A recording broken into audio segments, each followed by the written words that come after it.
Bismillahirrahmanirrahim, Assalamu alaikum, and welcome once again to a very special and exclusive episode of Sports Extra. I'm your host Ahmed Dawaz. We're bringing you exclusive content. Now, over the course of time of this program, we have talked to many people who have been involved with the field of cricket in various roles, and be it the management, be it former players as well. We've brought you this exclusive content. But in this show, I think in this episode, the gentleman I have with me has got a very interesting story to tell when it comes to his career as well. And you know how I think cricket has evolved over the years, and what do we see now is that, you know, evolution towards a shorter format. All of these things are going to be part of the show, including the life and career of this gentleman as well. Now, the story is very, very interesting. You know, if you look at the career, making his test debut in 1983 in Jalandhar, in that famous test match where Pakistan managed to cross that 300 mark, courtesy of Wasim Raja, who was the lone warrior there in that batting lineup. Otherwise, we all know Kapil Dev's bowling was all over the place for Pakistani batters. And then India replying with 374. The match ended in a draw, Gaikwad scoring a brilliant double century. But it was a very, very interesting game, and that is where this young lad, of course, debuted in 1983, like I told you. Went on to play 26 test matches for Pakistan, more than 30 one-day internationals as well. A lot of first-class games to his credit as well. When you talk about the, you know, real essence of the game, as we always say, the longer format. And, you know, there's so much that I want to talk about, and I'm very honored to have with me in studios, introducing to you former Test cricketer Qasim Umer. Assalamu alaikum, sir. Wa alaikum salam. Thanks very much for having me here. And I'll tell you one thing, before I talk about cricket, I must tell you one thing, I have got a serious emotional attachment with PTV. When we came from Kenya in '62, and maybe after a couple of years, television came into existence in this country.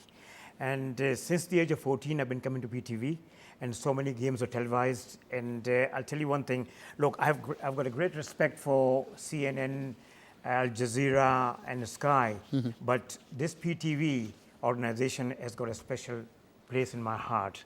I respect them, but this PTV organization comes first for me. Well, certainly, thank you very much, and I think PTV thanks you as well. Now, like I said, that, you know, every inspiring young cricketer, his ultimate goal is to play for Pakistan. But, you know, throughout that journey, there are many twists and turns and ups and downs, as we say. Life is never a bed of roses. But, you know, I'm very, very interested to know about your story, because everybody, you know, most of the boys involved in our culture pick up a bat and a ball when they grow up. So when was that, you know, first breeze that came into your life when you said that, you know, I'm going to be playing cricket? Right. See, our cricket involves gully cricket, streets. And it shocks so many people in UK, which we have living there for 50 years now, and I went there as a cricketer. They ask you one thing, that how can you cricketers without a coach playing cricket in the street and become test cricketers?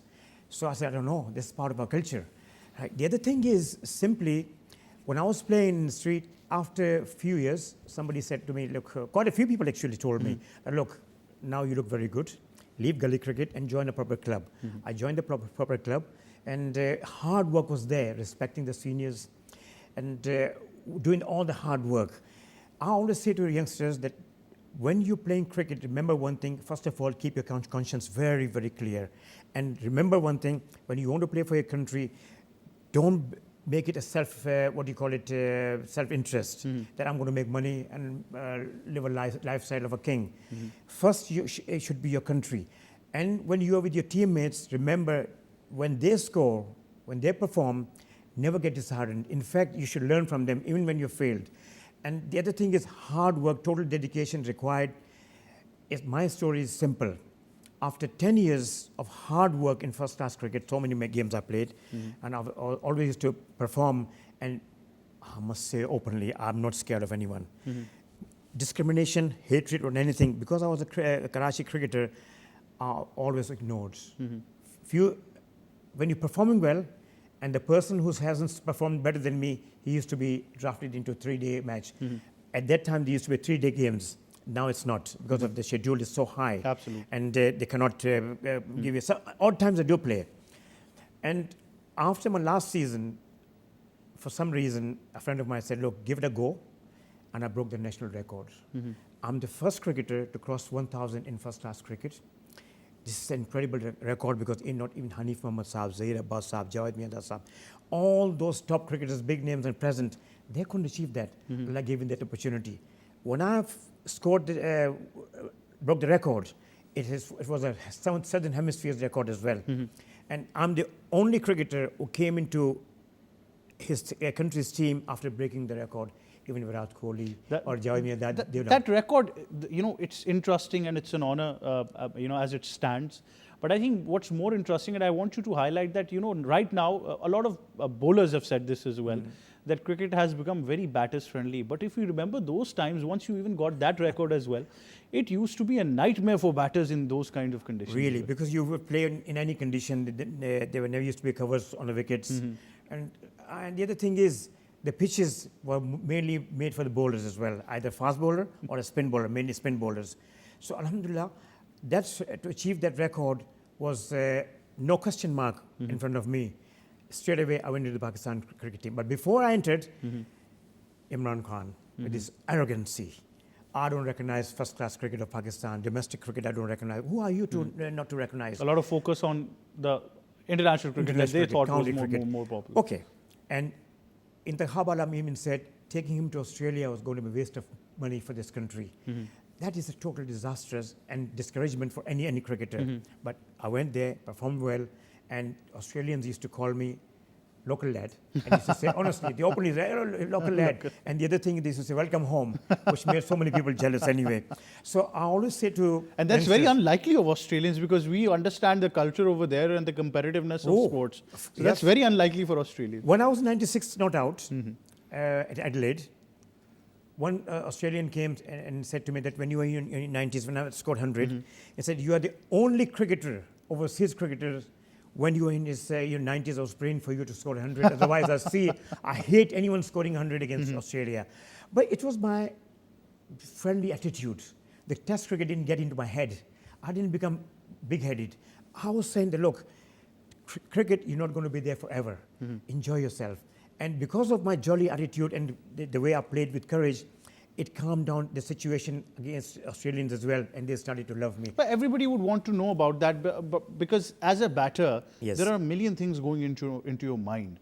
And you're the one who really needs to make calculated decisions in split seconds, what we call it. Yeah. So even in that innings, once you enter the nervous 90s, as we say, still up till now. Yeah. But even before that, talk us through that particular innings, because a lot of our young players want to know the art of constructing an innings in the longer format. Right. Okay.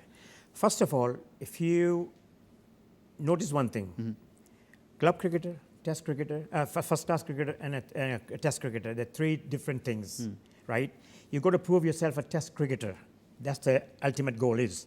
Now, the other thing is, you've got to have, first of all, the sense of one thing, crowd temperament, match temperament. And the last thing is, how are you going to survive? Survival is the matter, right? These days, those bowlers are not the same which we faced, especially West Indians, right? If you don't have these three things, forget about test cricket. You're only a matter of couple of balls, 3 balls, or maybe a couple of overs, and your journey is finished as a test cricketer. They expose you straight away. Now, the thing is, dedication, hard work pays you. Almighty Allah helps you. Allah doesn't keep anybody's credit. He gives you whatever you have done hard work in life. I always say to youngsters that, look, with your clear conscience, hard work, you'll achieve. And one thing is, I see so many youngsters these days, they spend their time, especially batsmen, with their mobile. Reflexes, you've got to have clear reflexes, because as you said, split of a second. If you're not going to manage that, you're finished. So you're spending too much time on on a digital mobile phone, platforms, yes. It's going to make big difference. Once you start to wear glasses, forget about facing a genuine fast bowler, right? The other thing is, keep your conscience clear and ask Almighty Allah to help you. And don't have any jealousy or anyone. Hard work. If you, for some reason, if selectors haven't picked you, don't go around complaining. Oh, mujhe nahi select kiya, and such things. If this word travels to a selector, as long as there's a selector there, you won't play, because we have got a Pakistani mentality. Yes, absolutely. Yeah. I think that part of the system is the one that is disappointing. But, all of this really makes sense right now, because a lot of our youngsters have been struggling with the typical kinds of problem, what we call in Pakistan right now, that batters are struggling with the technical side of the game as well. So every now and then there is a unconventional shot that makes the highlights, but unfortunately textbook cricket is something that is disappearing. What used to be your routine in the nets when we talk about preparing for a match? there are different stories for every player. Somebody's facing 100 balls a day, somebody's shadow practicing. What was your particular routine? Are you talking about Test cricket? Or Test cricket, Test cricket. Test cricket, right. Simply, when you enter your team, first of all, your focus is you watch your senior cricketers and you listen to them, what they're doing, what they're going to tell you exactly, and you follow that. These days, youngsters, from the first, look at these academies. Tell me from the academy, maybe one or two, but I can't remember anyone come out and say, look, I've been to the such and such academy and I've achieved a big name. Because mainly the coaches are, those are coaches that drafted, they haven't got much experience about cricket. And when the youngster is paying 4,000 to 5,000 a month, he takes things for liberty and he says, look, I'm paying, I'm not going to listen to the coach. All I want to do is batting, bowling, and I'm going to go home, which is a very bad thinking. But in Test cricket, especially you got to focus on your senior cricketers like Mia Dad Saab, Zair Abbas Saab, Qasim Raja Saab. Those were the batsmen who would teach us and we would listen to them till the end. It's interesting. A lot of these youngsters, unfortunately, like you mentioned, even for, I don't want to take names, some particular players who've played 1 or 2 games for Pakistan, youngsters. So if there was anyone telling them, and I have got, stories from which are first-hand instances, where somebody wanted to tell a bowler who was very young, played 1 match for 1 or 2 games for Pakistan, that, the way his ending his jump or the arm position was not right. It's a very genuine coach. Yes. And that player said, I've played cricket for Pakistan. You don't know better than me. So that rhetoric has really stopped us, that art of learning which is not there anymore. Yes. See, the other thing is discipline, hard work, and the other thing is respect for a senior cricketer. If he's telling you the truth about your action, batting, or bowling, anything, you got to listen to them. I was listening to an interview of Richard Headley, New Zealand fast bowler, and he was saying that I'm very sad when I'm playing for Nottinghamshire, youngsters don't come and ask me for anything. And I said, this is a serious, disastrous situation for any cricketer when you see a legendary cricketer, Richard Headley, such a big name, has taken over 400 wickets, and you don't go and ask him about bowling technique. It's a setback for you, and it's very sad situation. A lot of talk has been there about Pakistan cricket. Nasir Hussain went to the extent of saying 1 minute down, the other minute up. Inconsistency. Somebody said that they're unpredictable, and we started thinking that these are things that matter the most. Unfortunately, what it did was make us more inconsistent because we were unpredictable. So it didn't go to that side. But I'm tempted to ask you, because you spend a lot of time, you've traveled to many countries as well, that Pakistan cricket team is the talk of the town every now and then. So it's always there, Yes. in any ICC tournament. We've got a T20 World Cup coming as well. That evolution of cricket from your era up till now, what we see, cricket has become more fast-paced, rules have changed. Like I said, batter-friendly. We've cut down from, to focus on Test cricket to one-days now to T20s. How would you describe this evolution on a personal note? Unpredictable situation with Pakistan team is not the word, it's more than that. We can surprise any time, any team, anywhere. Anywhere. Right? We've got to wait for it. So many people are talking bad about Pakistan. And I must say one thing, please stop that. Don't try and discourage our youngsters. Yes. Whatever they're doing. Look, deliberately, nobody goes and want to be not performing, underperforming. It's impossible. At that level, when you're playing, you want to have a big name. Now, the situation is simply either they're taking it for granted, thinking that, look, we're going to play anyway. Central contract is there. Whether we perform, we not perform, we're going to get paid. I don't know if that's the situation. It's very sad. But we should wait and see and encourage our team. Do not discourage them at any stage. But Qasim, that's a very interesting thing that you mentioned, because what we've done, even if we talk about our friends from the media fraternity or digital media industry, once they're talking to a player, there are press conferences now, it's become a norm. We unfortunately forget the human side of a player, that what's going on in his mind psychologically. He's already under pressure, and we tend to ask all kinds of obnoxious questions about performance and everything without thinking that any player can go through a rough patch. Simply one thing. First of all, when a person gets into Pakistan cricket team, one fear is put in his head. You don't perform, you'll be out. And especially if you're a Karachi cricketer, no discrimination, nothing bad about anyone. The axe falls on a Karachi cricketer. More quickly. I think Very the gravity tends to attract more. For some reason. Like I broke the record and still there was opposition against me. Why? They shouldn't have been in a position. Perform, you take him, give him opportunity, and give him opportunity like in Jalandhar. One test match, one inning, and I was dropped. But that turned out to be great for me. The next match, Shoaib Mohammad was drafted in. Nagpur wicket, turning, very bad wicket. Shoaib Mohammad failed. And then PCB committee said, look, one test match, one innings, a performer, a record breaker, what's going on? He's got to go to Australia. And all the media, all over the country, they talked about me. I don't know. I don't even know them. That Jalandhar test was very interesting. Before you went on to bat, you had two of your fellow players returning without scoring back to the dressing room. Yes. So even a 15 at that time was very gutsy for a player who was making a debut. 47 minutes. A debut in front of the greats like Kapil Dev. I mean, when he was probably in the best bowling peak of his life. And I'll tell you one thing. I'll tell you an interesting story about me playing in. I wasn't going to play. Mudassir Nazar was ill. He had a fever. And I was told by Captain Zahir Abbas Saab, half an hour before the game, I was shaking. Qasim, you're playing. Oh my goodness me. I wasn't expecting to play such in a short notice. And I went in, honestly, for a couple of balls, I could see only crowds. Psychologically, I was dead. At least they should have told me at night that, look, prepare yourself. There might be a chance for you to play. Anyhow, 47 minutes, Lala Amarnath, the legendary cricketer, right? Absolutely. He said, this youngster failed 47 minutes to play against India in India is such a great thing. But Allah knows better. When I didn't perform, it turned out great for me. That's what I was saying. The pressure they put on you is simply. And the other thing is, very serious situation about cricketers is, oh, let's make the money and get out. You know, this shouldn't be like this. I mean, it's come to a point where players are ignoring central contracts and prioritizing leagues over the world as well. Of course, yes. That's the first choice for them. And the other thing is, now, what I've been told by Sayyid Imran Saab is that PSL has become a point of where you're going to get into Pakistan team. Yes. So what's wrong with the domestic cricket? The automatic Yeah. goal. What about domestic cricket? Scrap it. And tell people that, look, if you're going to play in PSL, you'll be the Pakistan player.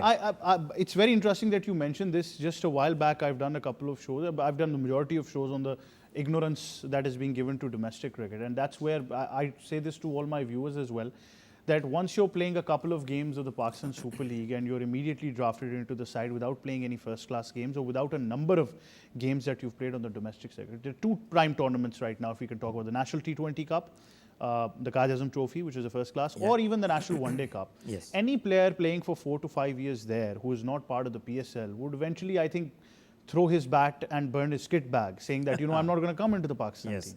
As I mentioned, look, after 10 years, Almighty Allah gave an opportunity, I broke the record.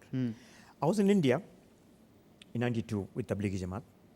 So 4 or 5 cricketers came in a masjid in Ahmedabad and said, Qasim bhai, they don't select us because Indian selectors don't give us the opportunity because we're Muslims. Hey, don't talk about that.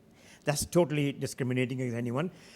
There's so many Muslim cricketers. I've got no time to go through the list. You know that. Yes, who played for, yes. Azharuddin captain. Who is he? Is he a Hindu? Muslim? I said, don't talk about that. That's not the thing to say.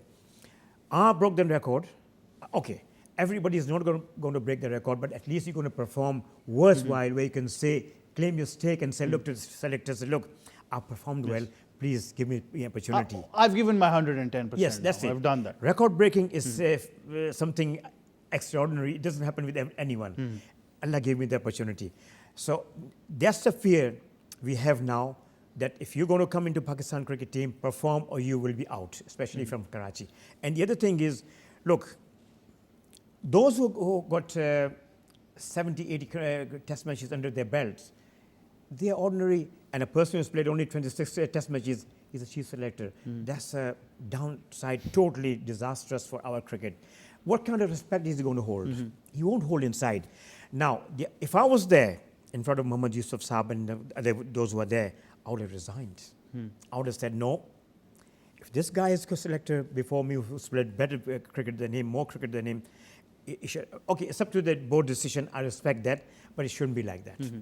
Yes, I think that meritocracy and the way things have been handled in Pakistan cricket have been very, very disappointing. Now, these are a bunch of fun cliche questions, but it is always interesting for the crowd as well. While you were batting in your career as well, who was the most difficult bowler that you thought, that as Qasim Umer used to think that I'm going to be facing this gentleman. This should be a 200% preparation for Okay. this one. Alhamdulillah, it's nearly 40 years I've given Yes. up cricket, but it's Almighty Allah's blessings that still people remember me for, especially for one thing, that I played very well against the fast bowlers. Yes. All were very dangerous bowlers, Australians, but the most dangerous were West Indians, and the most dangerous in that category was Malcolm Marshall. I was just going to say Malcolm Yes. Marshall. I think you. He had a quality that even when the pitch was slow, he would bowl quicker. And I was man of the match against him twice. And the way I performed is still in people's heart anyway. They remember. I think you used to probably enjoy once you were taking the attack to them and they would give you that odd West Indian stare. Yeah. I think that used to be, a fun moment for you as well. There's a clip in YouTube. I'm joking in front of Malcolm Marshall. Now, Malcolm Marshall would get so furious that he'll try to kill you. Martin Crowe, a New Zealand batsman, if you remember him, he was a very great player. And he was fielding the short leg, and I was joking, and Martin Crowe says to me, Qasim, are you playing test cricket or club cricket? What's going on? How can you concentrate? And even in English league cricket, they used to say, my goodness, this is a club cricket, of course, but I cannot behave like this and concentrate in cricket. But for some reason, Allah subhanahu wa ta'ala gave me this art where I could enjoy the game very well. As I said, I never took that psychological effect of test cricket and said, look, I'm in test cricket, otherwise I would have been dead, finished. Certainly. That's the thing. In the field of cricket, once you were playing first class cricket, or even before that, once you start from the youth circuit, was there any player who you were idealizing and thought, that this is one of my role models in cricket when I talk Zahir about Abbas. Zahir Abbas. He was my club senior captain, Pakistan club. It was full of great cricketers, Hanif Bhai, Sadiq Bhai, Mushtaq Mohammad, now junior, Shoaib Mohammad Saleh, Yes. Ajaz Faqih, and so many cricketers, right? And how to play a drive shot I learned from him, and defensive technique I learned from Geoffrey Boycott for England. And I'll tell you a very good joke about, well, see, the joke is, I said to the Zahir Abbas, Zahir Bhai, please, let me stand in the slips, I'm so tired. Zahir Abbas said, what? What have you come here for? Enjoy? Pack your bags and go. And I kept quiet. This was respect for the senior. Now, that was a coaching for us. He said, no, you're going to do the fielding, the covers. And all the teams used to score 600 against us anyway. We used to be out in 300. Well, it's an interesting times and some great stories as well. But, then there obviously happened a paradigm shift as well when you talk about the personality and everything. Talk us through that, because I think that's a very interesting part of you. That's who you are in life as well. Right. I was born in Kenya, Yes. came to Pakistan and said I was gully cricket and then first class cricket. And then when I was playing cricket, after Imran Khan's retirement, I was going to be the next captain. No self-praise, no show-off. Hasib Hassan Saab said, look, if you haven't mentioned the few things which you mentioned, which is controversial, and simply you would have been the next Pakistan captain. Right. Okay, because education counts and how you communicate with people, that counts a lot. Yes. I always said to people that, look, when you're playing cricket, please, for some reason, look, don't be a duffer. Learn. Don't become a Michael Jackson, but at least prove that you are an educated person. And I quit the game at my prime, and I refused to tour India in '87 when my name was there. And with a great conviction, I'm going to say one thing simply: not many people can say, apart from those who are senior cricketers, right, with 70, 80 test matches. If I had scored 5 pairs means a lot. I'm not talking about pair once, right? Not once. 5 pairs, I would have been included in the team. Still then? Still, honestly, I'll tell you, it's a challenge. Because of my performance, they would have kept me in the team. And I quit the game. I'm going to be the first cricketer and the last cricketer ever to refuse the tour of India. It's an amazing tour of India. When you go there, you enjoy how the Indian actors and actresses respect you. in your prime days. Prime days. Indian actors and actresses, they take you to studios and you go to see the film being shot. Right, but it's a matter of principle. When somebody becomes rude and impolite and he gets to a stage when he's trying to abuse you, and you draw a line and you say to yourself, that's it, I quit the game. A lot of self-discipline is required there as well. But how, because obviously I think leaving cricket was one part of it. But then I think finding religion and starting, a new chapter in life all over again. Yes. How has that been throughout the I was a very modern person. This was not even my sleeping suit at that time. I would dress just exactly like you. No discrimination against anyone who has got no beard or anything. Almighty Allah has kept me away from those things. I'm going to be very positive in this matter, because if I'm going to have a discrimination against anyone, this Dari Topi will not take me to Jannah. I'll be thrown into fire of hell, which is 70 times hotter than this fire. Alhamdulillah, I used to be a man of nightclubs, pubs and clubs since the age of 14, 15, right? And all the facilities I had in my family. So I moved to the UK. We were all British citizens from Kenya anyway. No financial reason was there for me, economic reason for me to go to UK. Then our next door neighbor used to be Mrs. Catherine. She was 66 at that age. I was only 33. Whenever she used to come to visit our house, and she used to be a very good neighbor, she used to say, I love halal meat. Our halal meat has got a very good taste, such and such thing. After listening maybe over a month, I got a shock and said, look, if she can differentiate between halal and haram, what's wrong with me? And story is so long, I'm going to cut short because we haven't got much time. And when she gave me the valid reason about halal meat, that why Allah has told you to, sacrifice all the goats and cows in His name first and then eat, and I was convinced. I wasn't convinced with any Maulvi Sahib's bayan or any tragedy like it happened with... But it was Mrs. Catherine who ended up somebody being... gave me Dawat Islam, and I suddenly... Then when I studied Islam, I studied and realized that yes, as a Muslim, I've got to perform five times prayer, do the Hajj, and then I completed my 640 fast, Qazai Umri fast, and then 22 years of Qazai Umri Salah. And I'll tell you one thing, this is not a show off or anything. I'm at peace, and I would say to people that Islam is a beautiful religion. Certainly. Most of your time, obviously you're traveling around as well. You visited many countries based in UK as well, absolutely. But still, I think apart from those 58 countries, even if it was 85 instead of 58, that love for this city, Karachi, is certainly there as well. And this country, obviously, because you're coming every year, as I've been told. Alhamdulillah. It's one thing, Kenya, where I was born, is a beautiful country. The greenery never finishes anywhere you travel, any direction you travel, never ends. But Pakistan comes first for me. I was brought up here, and Pakistan has given me a greatest honor. This is amazing. Sometimes I get shocked, even after 40 years. When I was, 2 weeks ago when I came here, the way I was welcomed in PTV, honestly, I felt as if I'm a king. They gave me more respect, more than my status, because they all love me. Why they love me? Not because of Qasim Umar, not because of Test cricket, because of Pakistan. And I should not forget that this country has given me an honor. I don't give a damn about any country, even if I've been living there for 50 years, over 50 years. But this country has come. Look in the flyover. There's a flyover. Yes, right absolutely.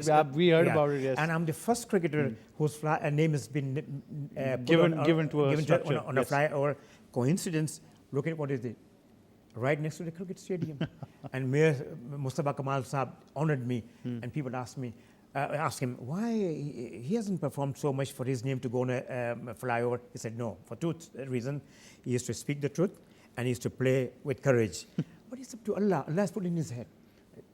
So Pakistan comes first in any way. And every Ramadan I come here and I spend my time, especially Karachi. Allah, Almighty Allah has given such a blessings that you enjoy. If you go to Makkah, Medina, Fazilat is there, blessings is there. Once you come out of Haram, Makkah, Medina, you don't feel as if you're in is Ramadan. But here, every street and corners, you can feel the blessings of Ramadan. Absolutely. And I think so many reasons to love this country, and ownership is something that is very, very important. And I think wherever you go, you'll always be a Pakistani first, and then any other status would come after this as well. It would be very, very wrong if I don't talk about the current cricket that is being played. It's very important, I understand. So I think let's just only stick to the recent development in Pakistan cricket, and also this concept right now that is in the world. I think you'll be the best to comment on this, that now it's not just separate teams for separate formats, because we've got three of them. Now, the next level that teams have moved on to is separate coaches or team managements for different formats as well. Pakistan has just recently appointed Jason Gillespie as their red ball coach, obviously the test format, and of course Gary Kirsten for the white ball format. Two different coaches. First of all, how do you see their appointment in Pakistan cricket, knowing their careers, and this concept of having different managements for different formats?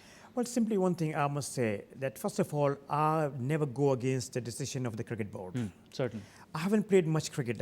Any cricketer, right, suppose if he had played 70, 80 cricketers, test matches, he's got a more right to talk about that.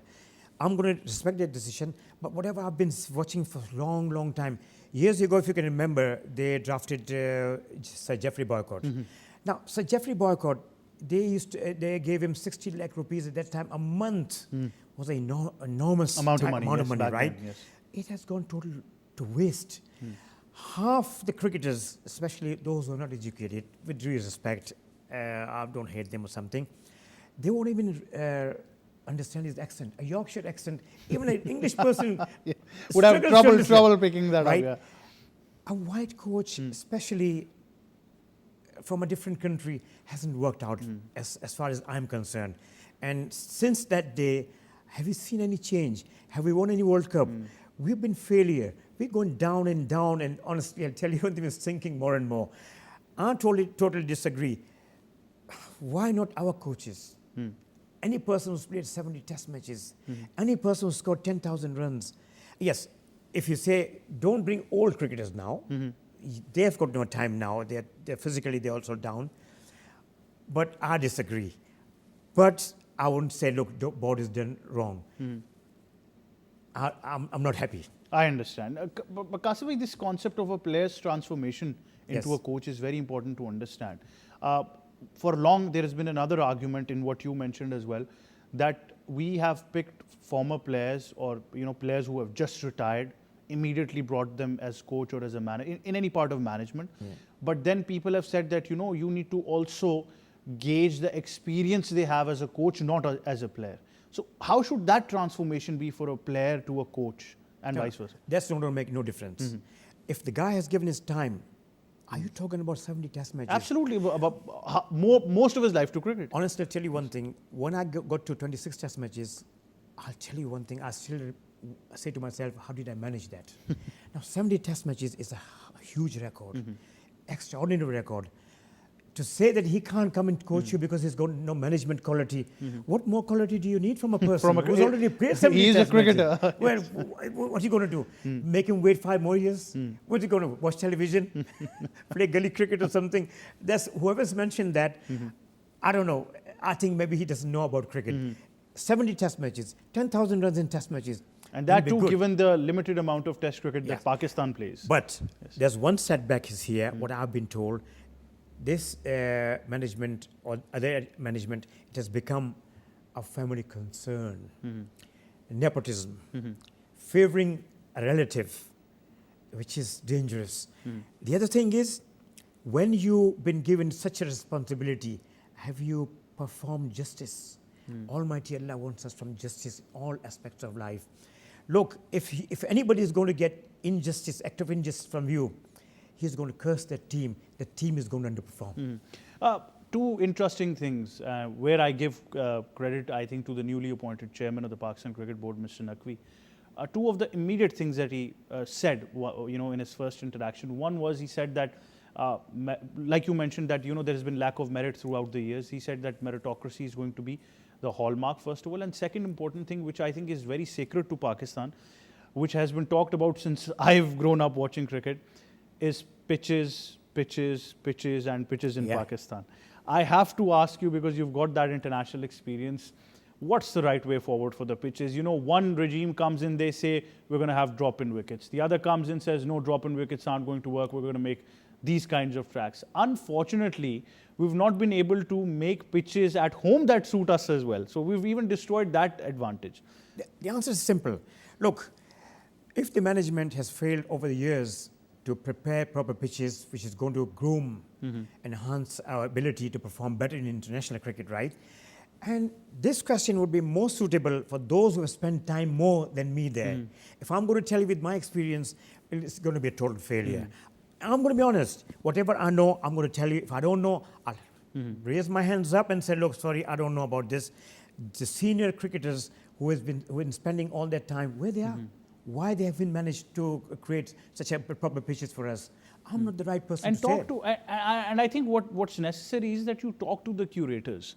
Yeah. The curators at the National Stadium have been there for centuries. You know, even Gaddafi Stadium. You talk about Pindi Cricket Stadium, Multan. You know, you need to talk to those experts. They must be talking to them. I still remember, Allah bless his soul, the late Colonel Noshad Ali used to say that Yes. pitch making is a science. It's a complete science that you need to follow.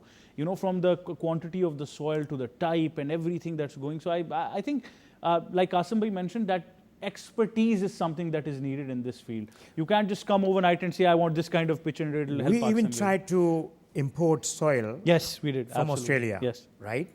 It came in a total lot of expenses, failed. I'm still shocked and can't understand. Since I was a junior in cricket, right, at the age of maybe probably 19, when I realized this pitch saga is continuing. It's not ending. Pitch. But who's there to did they ask? They must have asked the other managements as well. Even India, why not? They've got experience. Why should not we respect them? Why they're failing? Why there's still talk about the pitches? I cannot understand. And interestingly, we still say that they make spin tracks to their advantage, but their batters will still have majority of their averages and strike rates against quality fast bowlers. So I think that's something of a talking model about that India? Yes, I think still their batters manage to outperform the rest of the world, despite of the fact that people label them for slow and spin tracks as well. Obviously, I think that argument settles this as well. On a personal note, I must ask you, like you mentioned as well in between the show, that the criteria for Pakistan selection, unfortunately, the door has become Pakistan Super League right now.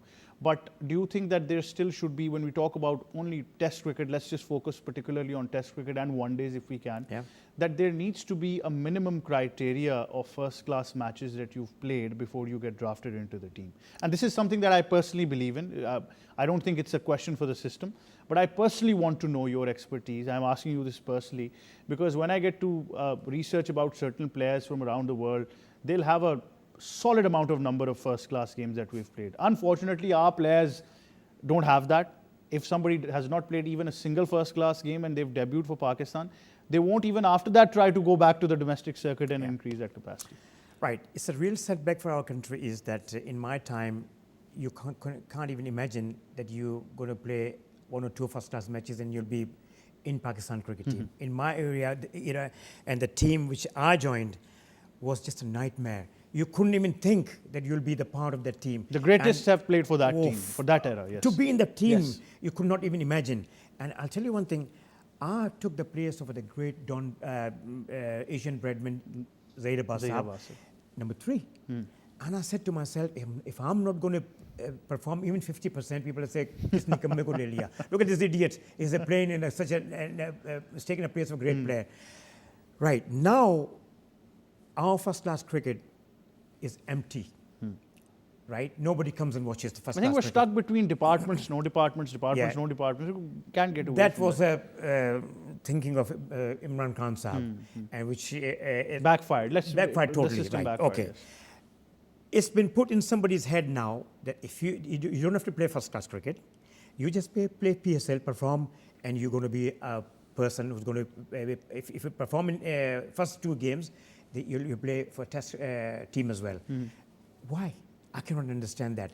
Whether the crowd pulling VI in first-class cricket or not, but we should totally put emphasis on first-class cricket and nothing else. Certainly. I think it shouldn't be restricted to the domain that we talk about. That look, I'll be very honest. I think even once they debut, Qasim bhai, we need to be honest that it'll be injustice to the player as well if we gauge his career or his ability based on just a small number of games. 3 to 5 games is no criteria for a player. I mean, it's wrong with them as well. Top legendary cricketers, Hanif Bhai, Mushtaq Bhai, Zaid Abbas Saab, Zaid Bhai and what do you call it, Javed Saab and all. I'm calling Saab, he's my colleague. We used to play gully cricket together, as a respect.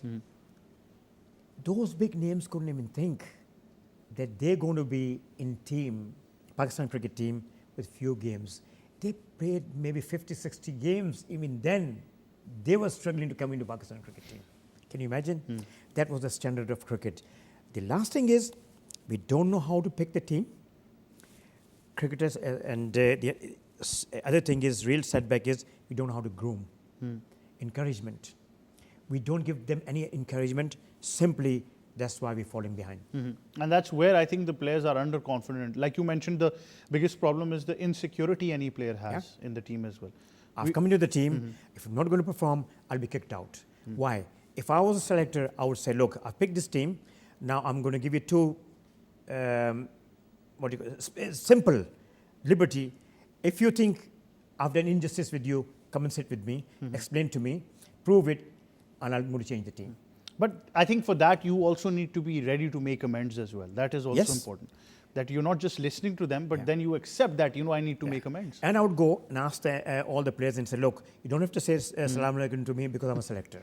No, you perform and you will play. And you will be given enough opportunity to say, look, thank you very much. I'm not good enough. I'm out. But nobody's going to kick you out unless if you really perform so poorly and you can tell that you're not capable of facing the onslaught of top-class bowlers. Then I cannot save you. But if you're going to be thinking that, look, I'm not going to perform and I'll be out, that's not going to happen if I was a chief selector or a selector. Well, another cliche question, but I've got the liberty to ask you as a younger brother. Any player that you see in these modern times who you think that still is, trying to play that textbook brand of cricket, or at least, has that ability to surprise us or be the next one in this world? You mean already those who have played? I mean, current lot who are playing right now. Babar Azam, outstanding. That's no doubt whatsoever. And I've got one fear, which I've heard, that I hope Almighty Allah saves him from any controversy. He doesn't want to get involved. He's got a long future. Well, the captaincy issue right now, I think, has taken a toll on him as well. But I do understand that, once he was away from captaincy, he's been very close to Allah. He's made amends for himself. He's back as a different person, obviously, as well. But do you think that should that play on a player's mind if you're a captain? Is there a concept of additional pressure?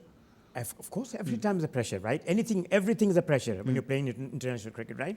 Right. First of all, when he was already a captain, what was the reason for selectors to remove him? Okay. When they removed him, Shahid Afridi should have continued. Right? That brings sort of a ill feeling between players. The dressing room environment, yes. It destroys situation, right? Which is bad for a country, not for individual. Individual is secondary. First is a country. Now we are also thinking that if he is not going to perform, he'll be kicked out again, which is a setback for us, should not be in that way. You don't see in any other countries. I've been so close to all those countries, and I've known all the captains. I mean, you're talking about the current lot. I, till this day, ask myself this question: how could we remove a skipper who had won you 11 consecutive T20 international series in the likes of Sarfaraz Ahmed? I think that question still will haunt us because our policies of cuts and changes have been very, very inconsistent. And I think they have not just tarnished the reputation of the team, but also what Qasim bhai mentioned, that the dressing room environment between the players is something that is also very important. Qasim bhai, coming towards the close of the show, I always ask all of my guests, it is very important, as a former test cricketer yourself, as a man who believes in principles, justice and discipline, what's your message out there to the countless amount of youngsters who want to be inspiring cricketers in Pakistan? Well, simply, keep your conscience clear. The first thing should be in your mind is that I'm going to do all the hard work, and I'm going to benefit my team and my country. With my performance, it should be the team's benefit, not myself. You're going to get money anyway. And simply, when you see anyone performing and you have underperformed, learn from him. Do not get jealous. Do not get fear that, oh, he's performed, what's going to happen to me? That's out of question. Simply, hard work is something, and learn from senior cricketers. Go and beg them to tell you how to perform and how to become a test cricketer. Because there's such a big thing in cricket is that it's a saying, behavior off the field is accounts. What's your diet? Don't put on weight. It's simply, if you're going to eat too much, especially if you're a big eater, it's going to be affecting your performance. In every game, you'll be underperforming. So, as I said, wait for that opportunity what Almighty gives you and grab that opportunity. Simple, there's nothing else. Hard work, keep your conscience clear, and Almighty Allah is going to help you. Well, very well said. And I'm sure that traveling around the world, you must have heard this from so many people, but I still take this opportunity on behalf of my country to say that Pakistan thanks you for your services, for the amount of cricket you've played, and for certainly making a difference, not just to cricket, but so many lives in Pakistan and around the world. Alhamdulillah. Thank you very much for having me here. It's such a great honor. Thank you very much. So you've heard it from the legend himself, Mr. Qasim Umer. I think all that life's journey. And one thing is for sure, that once you hear these stories, you don't only believe in faith, but I think the inspirational part of it is that there are no shortcuts to life. You just need to believe in that system. You need to believe in that divine power who's going to bless you one day or the other because of your hard work. And I think that is very, very important for our youngsters as well. Of course, that wraps up the show. But before I go, I really want to thank all our technical crew as well, as I always do, especially the support we've gotten from Karachi Centre, everybody involved with the show as well. Thank you very much for being the main part of bringing you this exclusive content. And thank you to our viewers as well for staying tuned. And I think at the end of the day, one thing is for sure, that we don't only believe in hard work, but we practice it as well religiously. That is very, very important as well. So that wraps it up from me and the entire team of Sports Extra. It's goodbye for now.